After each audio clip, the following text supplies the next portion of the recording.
altas temperaturas a partir da chegada do El Niño e o Brasil sofrendo realmente com ondas de calor.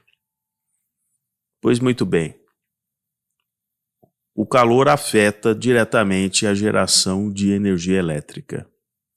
E dias atrás, quando eu gravo esse vídeo, houve uma diminuição de 12 gigawatts. Para vocês terem uma ideia, uma Itaipu, se estiver funcionando a plena carga, produz 14 gigawatts. Então, uma perda de 12 gigawatts no sistema todo do Brasil é bastante relevante.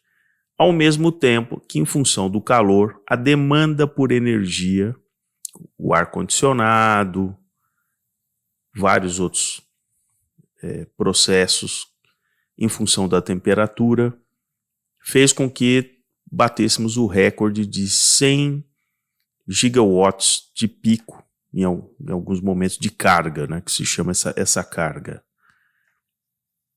Pois muito bem, a média que estava em 76 gigawatts rapidamente subiu para 89, mas nós tivemos o pico de até 103 gigawatts. E aí, as termoelétricas, a gás ou óleo diesel, tiveram que entrar em ação, porque elas entram em operação imediatamente. Minutos antes é dado ali já o sinal, olha, entre em operação. Elas entram ali numa fase de aquecimento e rapidamente, em alguns minutos, elas estão prontas para fornecer aquela energia. Então, todo aquele pessoal que sempre fica fazendo, sabe, aquele auê todo, aquela coisa, vai fazer, olha, energia pronta, quando você precisa, vem de combustível fóssil ou de hidrelétrica. Porque numa hidrelétrica, você rapidamente aciona mais uma turbina e ela começa a gerar energia para você. Isso não vem das fontes renováveis, como eu sempre tenho dito aqui no canal. Elas são bastante bem-vindas como fontes adicionais à eólica e à fotovoltaica. Mas você não pode contar com elas. Por quê? Porque elas são uma geração intermitente. Você não controla o vento e você não controla as nuvens, você não controla a latitude, onde você está, onde o sol já está se pondo. Então você tem que ter energia para picos de carga independente das fontes renováveis. Elas podem, numa situação de normalidade, contribuir para que você não utilize tanta água que está armazenada nos reservatórios, que é uma energia potencial armazenada. Então você vai poupar a água dos reservatórios e você não vai precisar acionar termoelétricas. Mas em situações de demanda imediata, não é com a energia renovável que você vai realmente se proteger. Olha só, no norte a gente está tendo toda aquela questão da baixa do fluxo dos rios, que também é um fenômeno do El Niño bastante conhecido. Bastante chuva mais no sul-sudeste e menos no norte e nordeste, quando entra em ação o El Niño. Isso é conhecido, não é um fato simplesmente inédito. E eis que o Brasil construiu as 3 hidrelétricas mais relevantes aí na última década, Santo Antônio, Jirau e Belo Monte, com fio de água.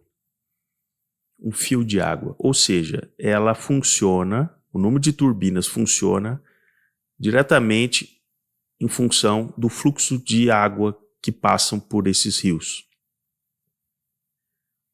Considerando que, por exemplo, algumas dessas regiões, como ali no Xingu, a variabilidade de vazão ao longo de um ano, ela varia em 10 vezes. Então ela pode ser 100 metros cúbicos por segundo, mas ela pode ser 10 metros cúbicos por segundo, como nós temos agora. E realmente, tudo que a engenharia sempre produziu no mundo é exatamente modificar aspectos da natureza onde você estava refém para uma estabilidade para que os seres humanos pudessem usufruir daquilo, mudando a natureza, evidentemente com um certo impacto ambiental. Mas o ponto mais importante era a estabilidade para os seres humanos. As usinas hidrelétricas de fio de água foram construídas sobre um aspecto de que não valeria a pena fazer as usinas de reservatório, porque bichinhos da floresta poderiam sofrer e tal. Esse é o argumento, 15 anos atrás, e que prevaleceu. Então são usinas totalmente ineficientes, porque hoje, quando você precisa, realmente num momento desse, que você poderia ter água armazenada, sim, com reservatórios maiores, e daí? Você faz o manejo, tira ali os animais, tá bom, tem toda uma área inundada, só que essa área depois você tem os peixes, você tem a piscicultura, você tem uma estabilidade na região, você pode fazer eclusas para também aproveitar a navegação, em vez de ficar com os barcos atolados em bancos de areia, Mas não, em função de uma pseudo-proteção da natureza, em detrimento da civilização, você passa agora por essa situação, onde picos de demanda de energia fazem com que simplesmente você tenha apagões aí pelo Brasil. Por quê? Porque as unidades de geração de energia renovável, elas não conseguem responder na velocidade que você precisa, meu filho. Esse é o problema. E várias dessas unidades, em certos momentos, elas se desligam. A eólica, por exemplo, ou porque não tem vento, ou porque tem vento demais e ela não consegue produzir porque vai simplesmente danificar o equipamento, então ela fica embandeirada. E ela desliga, ela sai do sistema. E esse é um outro problema que está acontecendo. Como se interligou no sistema interligado nacional as usinas de produção eólica e fotovoltaica, num percentual hoje, que é de torno de 10% cada uma, então eles são relevantes. Só que elas param de fornecer aquilo imediatamente. E as subestações que têm que fazer interligação de energia de onde está indo para indo, estão ficando malucas com isso. Então, o Operador Nacional do Sistema e a Agência Nacional de Energia já está alertando que o nosso sistema não está preparado para essa interligação das fontes de energia intermitente. Porque tem energia, ela produz aquela energia, ela está interligada e ela joga no sistema uma energia que muitas vezes naquele momento não está sendo necessária. E aí isso já causa uma sobrecarga em linhas de transmissão e você tem que avisar para, por exemplo, geradores de hidrelétricos e tal, olha, desliga aí porque está vindo uma carga maior. Só que mais horas depois, aquele sistema que forneceu aquela quantidade de energia adicional que você não estava precisando, ele simplesmente cai, ele fecha, só que aí de repente vem um pico de carga. Então entendem que a interligação da energia intermitente, à medida que ela aumenta o percentual de participação, é muito problemática. É muito problemática. Porque no caso, quando só existia termoelétricas e hidroelétricas, a partir do aumento de carga que era identificado instantaneamente, porque as pessoas estavam ligando chuveiros elétricos, ar-condicionado, iluminação, você ou ligava uma turbina adicional numa hidrelétrica ou acionava uma térmica. Agora você tem uma energia vagalume que vem das eólicas e das térmicas. Porque num certo momento ela está produzindo, depois ela diz, olha, tô fora. Isso está embaralhando o sistema interligado nacional. Daí várias subestações estão tendo problemas, aí os equipamentos simplesmente pifam, né, porque ele tem que controlar, ora ele tem muita demanda por carga, ora não tem, ele tem que redirecionar. Então, isso será um desafio. Tanto é que a Agência Nacional de Energia e tal já está limitando a interligação de novos projetos. Ela já está avaliando se ela vai deixar interligar ou não. Porque à medida em que ela deixe interligar, ela vai criar um problema maior ainda. Porque aquela energia vai ser gerada e ele quer colocar na rede. E aí? Num momento em que você não precisa, porque, de novo, termoelétricas e hidrelétricas, você controla a produção de energia. É você que controla. Com o maior número de turbinas funcionando ou com o número de turbinas nas termoelétricas funcionando. Nas produções de energia intermitente, que é eólica e tal, você não controla.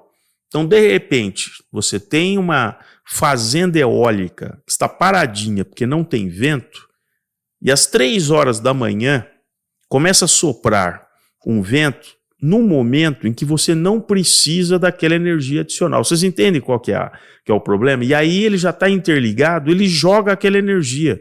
E como dizia aquela sabedoria da presidenta, não dá para estocar vento e também não dá para estocar energia dessa maneira, né? A menos que você direcionasse para gigantescas baterias e tal, né? Convertendo a energia de corrente alternada para corrente contínua, né? Para guardar. Isso seria um custo absurdo, né? Mas vocês entendem qual que é o problema? Às 3 horas da manhã, onde você tem fábricas que estão paradas, as pessoas que estão repousando, e aí você tem uma oferta de energia que você não precisa. E como a presidenta dizia, a gente ainda não conseguiu estocar o vento. É verdade, não conseguimos estocar o vento. Então você tem que, de alguma maneira, bloquear aquela energia, dizer, eu não preciso dessa energia, fica com essa energia aí, porque eu não preciso dela nesse momento. Porém, às 14 horas do dia seguinte, num pico de carga, está uma calmaria, como as caravelas, né, que vinham para o Brasil, tinha aquele problema das calmarias. Não tinha vento.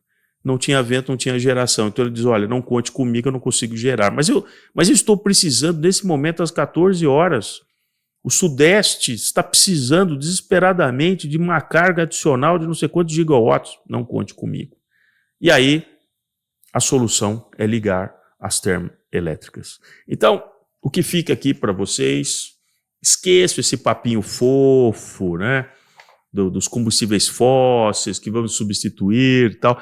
As fontes eólicas e fotovoltaicas jamais substituirão as fontes que vêm dos combustíveis fósseis, porque elas não têm a perpetuidade, a estabilidade necessária para as flutuações da carga elétrica que um país do tamanho do Brasil necessita. Então é um sonho pueril, é muito bonito aquele pessoal que se reúne e tal, abraça a árvore, aquela coisa e tal. Na hora que você vai para a física, para a termodinâmica e faz a conta, não fica de pé. E a realidade está sendo mostrada, né? Está sendo revelada, né? Não dá para ficar sem energia pronta que se liga imediatamente quando uma carga é necessária. E o Brasil ainda vai enfrentar, ao longo de 2024, o efeito do El Niño. Então essa situação não é episódica.